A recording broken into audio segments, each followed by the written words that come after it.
भारत, हर वक्त सच के साथ। नमस्कार, आप देख रहे हैं यू भारत और आपके साथ मैं हूं निशा। बुलेटिन की शुरुआत करेंगे उससे पहले एक नजर सुर्खियों पर। बेघरों को मुफ्त प्लॉट देने की मुख्यमंत्री की घोषणा को बीजेपी प्रदेशाध्यक्ष ने सहारा संबल योजना को गरीबों के हित में बताया। गृह मंत्री ने जताई हर आदमी को अपना घर मिलने की उम्मीद, कहा मुफ्त प्लॉट पर बैंक लोन में भी होगी आसानी। कांग्रेस ने मतदान के पहले खोला मोर्चा, मुख्यमंत्री शिवराज सिंह चौहान पर पाखंडी होने का लगाया आरोप। वीएचपी ने की बांग्लादेशी हिंदुओं की रक्षा की मांग, भारतीय संस्कृति को नुकसान पहुंचाने वाली फिल्म निर्माण पर कार्रवाई करने को कहा। भोपाल पुलिस ने पकड़े गए 3 शराब तस्कर, बड़ी मात्रा में देसी और विदेशी शराब हुई बरामद। अब खबरें विस्तार से। बीजेपी के प्रदेशाध्यक्ष वीडी शर्मा ने ग्रामीण क्षेत्रों में बेघरों को मकान बनाने के लिए मुफ्त प्लॉट देने की मुख्यमंत्री की घोषणा को सराहनीय कदम बताया है। उन्होंने पात्र होने के बावजूद प्रधानमंत्री आवास योजना से वंचित लोगों को इसमें प्राथमिकता दी जाएगी। भोपाल में मीडिया से चर्चा करते हुए शर्मा ने कहा कि प्रधानमंत्री और मुख्यमंत्री हर व्यक्ति को अपने मकान का मालिक बनाना चाहते हैं। उन्होंने 2011 के सर्वे में शामिल लोगों को प्रधानमंत्री आवास का लाभ देने की बात कही। शर्मा ने कहा कि कांग्रेस सरकार द्वारा बंद कर दी गई संबल योजना मुख्यमंत्री शिवराज सिंह चौहान द्वारा फिर से शुरू करने से कमजोर वर्ग के लोगों की परेशानी दूर हुई है। उन्होंने कहा कि योजना के तहत उपचुनाव खत्म होने के बाद 7,770 पात्र लोगों को 170 करोड़ की राशि बांटी जाएगी। बीजेपी प्रदेशाध्यक्ष ने 5 नवंबर को प्रधानमंत्री द्वारा केदारनाथ के दर्शन करने के दौरान प्रदेश में सभी जिलों में कम से कम 2 शिवालयों में जनता के लिए सीधा लाइव प्रसारण करने को कहा। पूरे भारत के अंदर प्रधानमंत्री आवास योजना में 2011 का सर्वे था। 2011 के सर्वे में बहुत लोग इससे वंचित हो गए थे, क्योंकि उस समय जो सर्वे में लोगों के नाम नहीं आ पाए, उनको प्रधानमंत्री आवास नहीं मिलने के कारण। लेकिन भारत के लोकप्रिय प्रधानमंत्री जी ने, मध्य प्रदेश के हमारे मुख्यमंत्री जी ने मध्य प्रदेश के अंदर आवास प्लस सर्वे प्रारंभ करके उस योजना में जिनके नाम 2011 के सर्वे में नहीं थे, आवास प्लस सर्वे करा करके आवास प्लस योजना के माध्यम से जिनको प्रधानमंत्री आवास नहीं मिले और वह एंटाइटल हैं, ऐसे लोगों को पूरे मध्य प्रदेश के अंदर कोई भी गरीब जो प्रधानमंत्री आवास के लिए एंटाइटल है, उसको इस योजना में नाम जोड़ करके प्रधानमंत्री आवास प्लस योजना में नाम जोड़कर उनको प्रधानमंत्री आवास मिलेंगे। ऐसा भारतीय जनता पार्टी की सरकार, माननीय मुख्यमंत्री जी ने आवास प्लस का सर्वे शुरू किया है। मध्य प्रदेश में मुख्यमंत्री शिवराज सिंह चौहान द्वारा ग्रामीण क्षेत्रों में प्लॉट विहीन गरीबों को मुफ्त प्लॉट देने की घोषणा के क्रियान्वित होने को गृह मंत्री डॉक्टर नरोत्तम मिश्रा ने जनहित में बताया। भोपाल में पत्रकारों से नियमित चर्चा करते हुए गृह मंत्री ने सरकार की पहल को गांव, गरीब, किसान और महिलाओं का सम्मान बताया है। उन्होंने कहा कि बेटा बेटी की शादी होने पर सरकार उन्हें भी अलग से 60 वर्ग मीटर यानी 600 स्क्वायर फीट का प्लॉट देगी, जिस पर वे प्रधानमंत्री आवास योजना के तहत मकान बना सकेंगे। उन्होंने प्लॉट के साथ सभी मूलभूत आवश्यकताओं को उपलब्ध कराने को कहा है। मिश्रा ने जमीन का पट्टा पति पत्नी के नाम पर संयुक्त होने और उनसे जमीन के लिए एक भी पैसा नहीं लेने की बात कही है। उन्होंने इससे बैंकों से ऋण मिलने से आसानी की उम्मीद जताई है। गांव, गरीब, किसान की, झुग्गी झोपड़ी के इंसान की, महिलाओं के सम्मान की चिंता करने वाली सरकार माननीय मुख्यमंत्री शिवराज सिंह की जो सरकार है, गांव के अंदर मुख्यमंत्री जी को जब मिला परिवार, बोले बच्चों की भी शादी हो गई है, हम सब एक ही में रहते हैं, पीड़ादायी प्रसंग है। और इसलिए एक अलग इकाई, जिस बेटे की शादी हो गई है, बेटी की शादी हो गई है, उसे अलग इकाई माना और अलग इकाई मानकर उसे अलग भूमि का टुकड़ा देना और उस टुकड़े का मालिकाना हक देना, पट्टा देना, जिससे वो प्रधानमंत्री योजना का भी हकदार बन सके। ये काम मध्य प्रदेश सरकार ने किया है। भू अधिकार योजना के दिशा निर्देश भी जारी हो गए।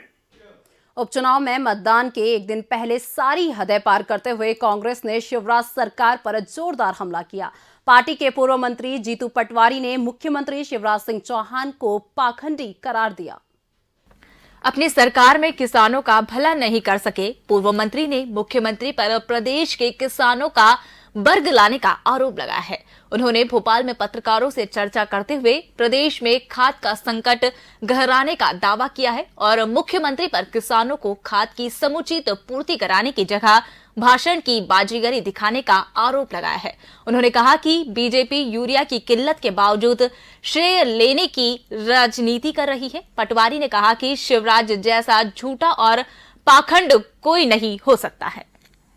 किसान भाइयों घबराना मत, मैं खाद का एक एक दाना किसानों के खेत तक पहुंचाऊंगा। हमने मीडिया के विजुअल में देखे, ये जनसंपर्क विभाग का एक पत्र जो आप लोगों के माध्यम से मुझे मिला है, उसमें उन्होंने कहा कि किसानों की जो पिछली बार तुलना की 2000 अक्टूबर में 3,48,000 मीट्रिक टन यूरिया किसानों ने उठाया था। इस समय तक जब बोनी होनी थी 3,48,000 मीट्रिक टन यूरिया किसानों ने उठाया था पिछले वर्ष तुलना की, और अभी 3,18,000 मीट्रिक टन उठा लिया गया है।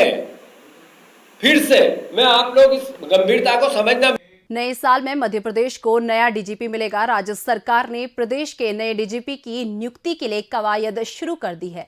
अगले साल 2022 में वर्तमान डीजीपी विवेक जौहरी का कार्यकाल समाप्त हो जाएगा। इसके लिए सरकार को इस साल दिसंबर तक वरिष्ठता के आधार पर 3 आईपीएस अफसरों का पैनल बनाकर संघ लोकसभा सेवा आयोग को भेजना होगा। आयोग इसमें से जिसका नाम पर मोहर लगाएगा वही मध्य प्रदेश का नया पुलिस निर्देशक यानी डीजीपी होगा। सूत्रों के मुताबिक पैनल में 1987 बैच के आईपीएस सुधीर सक्सेना, आईपीएस पवन जैन और 1988 बैच के अरविंद कुमार का नाम शामिल करने पर हरी झंडी मिल रही है। इन तीनों में से एक अधिकारी को प्रदेश का अगला पुलिस महानिदेशक बनाया जा सकता है। विश्व हिंदू परिषद ने बांग्लादेश में हिंदुओं पर हो रहे हमले रोकने के लिए केंद्र सरकार से हस्तक्षेप करने की मांग की है। परिषद ने वेब सीरीज आश्रम 3 जैसी फिल्मों के जरिए हिंदू संस्कृति को नुकसान पहुंचाने वाली कोशिशों पर भी रोक लगाने को कहा। परिषद के क्षेत्रीय संगठन मंत्री राजेश तिवारी ने भोपाल में पत्रकारों से कहा कि बांग्लादेश में हिंदुओं को चुन चुन कर मारा जा रहा है। इस बारे में केंद्र सरकार बांग्लादेश में हिंदुओं की सुरक्षा के लिए तत्काल समुचित कदम उठाने चाहिए। उन्होंने कहा कि आश्रम शब्द भारतीय संस्कृति और परंपराओं से जुड़ा हुआ है। अश्लीलता और संतों का अपमान दिखाने वाली फिल्मों में ऐसे पवित्र नाम जोड़े जाना हिंदुओं की भावनाओं से खिलवाड़ करना है। सरकार को इस पर रोक लगाने के साथ कड़ा कानून बनाना चाहिए। उन्होंने दोनों मामलों को लेकर परिषद के प्रतिनिधि मंडल द्वारा राज्यपाल को 2 ज्ञापन सौंपने की बात कही। विश्व हिंदू परिषद के नेतृत्व में आज एक प्रतिनिधि मंडल महामहिम राज्यपाल जी से भेंट करने गया था। उनसे भेंट करने के तत्पश्चात आप सबसे वार्ता ये प्रतिनिधि मंडल के कार्यकर्ता कर रहे हैं। हम 2 विषयों को लेकर के महामहिम के पास गए थे। पहला विषय था कि जो बांग्लादेश के हिंदुओं पर जो अत्याचार हो रहे हैं और मंदिरों को तोड़ा जा रहा है, पांडालों को तोड़ा गया, वहां जो हिंदुओं के खिलाफ अत्याचार हो रहे हैं वह अत्याचार बांग्लादेश की सरकार तत्काल रोके और भारत सरकार भी अपना दबाव बनाए कि वह अत्याचार को रोकने के लिए कार्रवाई करे, सख्त कार्रवाई करे। दूसरा विषय था कि जो आश्रम 3 के नाम से जो वेब सीरीज बनाई जा रही है, जिसका फिल्मांकन भोपाल में किया जा रहा है और पहले भी उसकी सीरीज में 1-2 बन चुकी है। तो इस तरह से हमारे सनातन धर्म की जो व्यवस्था है, परंपरा है, आश्रम, मठ मंदिर, उनका फिल्मांकन किया जा रहा है, जिससे सनातन हिंदुओं के भावनाओं को ठेस पहुंच रही है। और वह इस तरह से फिल्मी दुनिया में प्रस्तुत किया जा रहा है, संत महात्माओं को या मठ मंदिरों को या आश्रम को ये पवित्र नामों पर एक दाग लग रहा है। इसलिए ये तुरंत रुकना चाहिए और मध्य प्रदेश की सरकार इस पर एक गाइडलाइन या कानून बनाए और वह कानून बना करके जो गाइडलाइन जारी करे उसके तहत ही उन्हें इस फिल्मांकन की अनुमति मिलनी चाहिए। फिलहाल वक्त चुका एक छोटे से ब्रेक का। ब्रेक के बाद फौरन हाजिर होते हैं।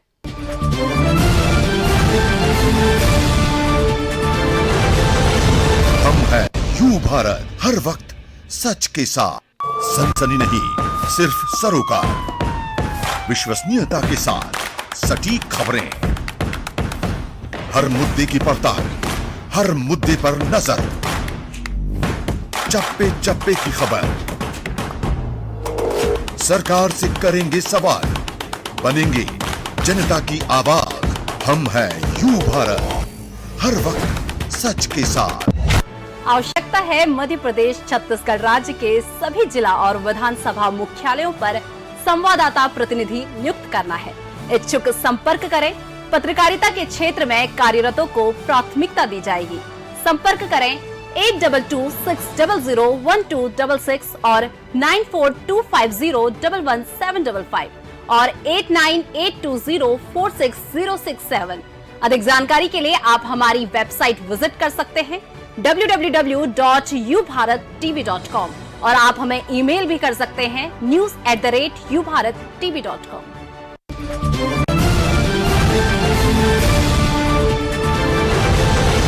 हम हैं यू भारत, हर वक्त सच के साथ। ब्रेक के बाद एक बार फिर से आपका स्वागत है। रुक करते हैं अन्य खबरों का।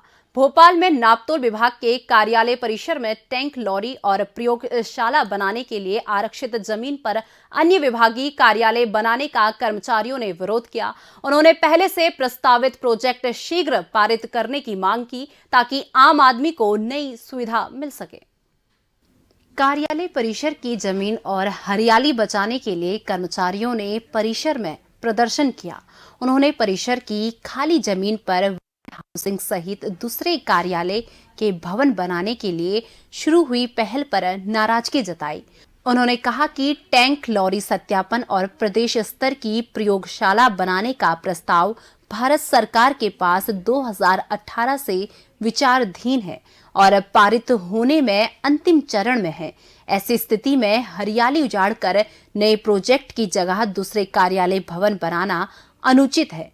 उन्होंने इसका पुरजोर विरोध करने और सुनवाई नहीं होने पर आंदोलन करने को कहा। हमारे नियंत्रक कार्यालय में जो ये भवन है, इसमें जो जगह आसपास देख रहे हैं आप पड़ी हुई है, ये जगह पर ये जानकारी मिली है समिति को, हमारे नापतोल विभागीय समिति को, कि यहाँ पर सरकारी विभाग दूसरे बनाए जाना है। वो उचित नहीं है, इसकी हम घोर निंदा करते हैं। हमारे पूरे नापतोल विभाग के कर्मचारी इसमें विरोध करते हैं और हम ये चाहते हैं यहाँ पे जो हमारा उपभोक्ता हितों को देखते हुए टैंक, लॉरी और प्रयोगशाला का जो निर्माण होना है वो जल्द से जल्द माननीय मुख्यमंत्री जी को बनवाना चाहिए। भोपाल में पुलिस ने 3 शराब तस्करों को गिरफ्तार किया है। उनके पास से करीब 50,000 रुपए की देशी और अंग्रेजी शराब बरामद हुई है। फिलहाल पुलिस उनसे पूछताछ कर रही है। शहर में चलाए जा रहे मादक पदार्थ विरोधी अभियान में छोला मंदिर पुलिस ने मुखबिर की सूचना पर मालीखेड़ी जोड़ पर 3 लोगों को रोका। उनके पास रखे 5 बैग और एक बोरी की तलाश लेने पर उसमें अंग्रेजी शराब की 38 बोतल और देसी शराब की 150 क्वार्टर मिले, जिनकी कीमत करीब 50,000 रुपए है। पूछताछ में उन्होंने बताया कि वे ये शराब बेचने के लिए हरियाणा से लाए हैं। पुलिस ने तीनों आरोपियों को आबकारी एक्ट की धारा में गिरफ्तार कर लिया है। इसमें से 2 नई दिल्ली और एक दतिया का रहने वाला बताया जा रहा है। पुलिस उनसे पूछताछ कर रही है। भोपाल में पदस्थ डीएसपी प्रभाष शर्मा पर उनके पड़ोसी ने आधा दर्जन पुलिस कर्मचारियों के साथ घर में घुसकर मारपीट करने का आरोप लगाया। हालांकि पुलिस ने शिकायत के बावजूद आरोपी डीएसपी के खिलाफ कोई कार्रवाई नहीं की। इस घटना का वीडियो वायरल हो रहा है। बताया जा रहा है कि 6 नंबर बस स्टॉप पर स्थित सरकारी मकान में रहने वाले डीएसपी प्रभाष शर्मा पड़ोसी द्वारा आवारा कुत्तों को खाना देने से नाराज थी। इसके चलते उन्होंने शुक्रवार को आधा दर्जन पुलिस कर्मचारियों के साथ महिला के घर में जबरन घुसकर उसकी पिटाई लगा दी। इतना करने के बाद भी डीएसपी का मन नहीं भरा तो उन्होंने महिला आरक्षक से पड़ोसी महिला के खिलाफ एफआईआर दर्ज करवा दी। अब पीड़ित महिला इंसाफ की गुहार लगा रही है, लेकिन पुलिस उसको न्याय दिलाने की जगह आरोपी बनाने पर जोर लगा रही है।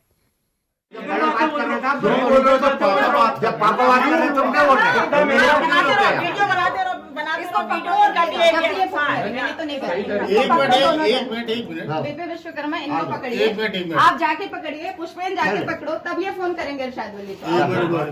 जल्दी पकड़ो और लेके जाओ। चलो पकड़ो, ले जाओ, खींच के ले जाओ। हाँ जाओ, थैंक यू। अब इनको ले जाइए, फोन करते रहेंगे। इनको ले जाइए, मैं कर रहा हूँ, फोन कर रहा हूँ, एक बार बात कर लीजिए। मैं करूंगी ना, मैं नहीं करूंगी, मैं दे रही हूँ। चलिए आप ले जा भाई। एक मिनट, दो लोग नहीं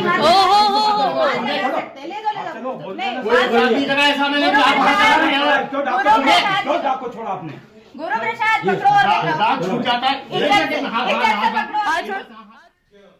भोपाल के कोहेफिजा इलाके में कचरा बीनने का काम करने वाली महिला चोरों की गैंग को नागरिकों ने पकड़ लिया। बाद में उन्होंने महिला चोरों को पुलिस हिरासत में सौंप दिया, जहां उनसे पूछताछ की जा रही है। कॉलोनी में घूमने के दौरान मौका पाकर सुनसान मकानों में हाथ साफ कर देने वाली 3 महिलाएं को रहवासियों ने गुरुवार को पकड़ लिया। तीनों आरोपी महिलाओं ने सूने पड़े एक मकान में घुसकर चोरी की। ये मकान के सामने लगे सीसीटीवी कैमरे में कैद हो गया। चोरी की घटना के बाद रहवासियों ने सीसीटीवी के फुटेज देखे तो चोर महिलाएं सड़क पर मिल गई। लोगों को देखकर उन्होंने भागने का प्रयास किया, लेकिन 2 महिला चोर पकड़ी गई। उन्हें कोहेफिजा पुलिस के हवाले कर दिया गया, जो उनसे पूछताछ कर रही है। कुछ समय पहले भी इसी तरह की महिलाओं ने 20 लाख रुपए की चोरी की थी, लेकिन पुलिस इस वारदात का खुलासा आज तक नहीं कर सकी। फिलहाल इस बुलेटिन में बस इतना ही। मुझे दीजिए इजाजत। नमस्कार।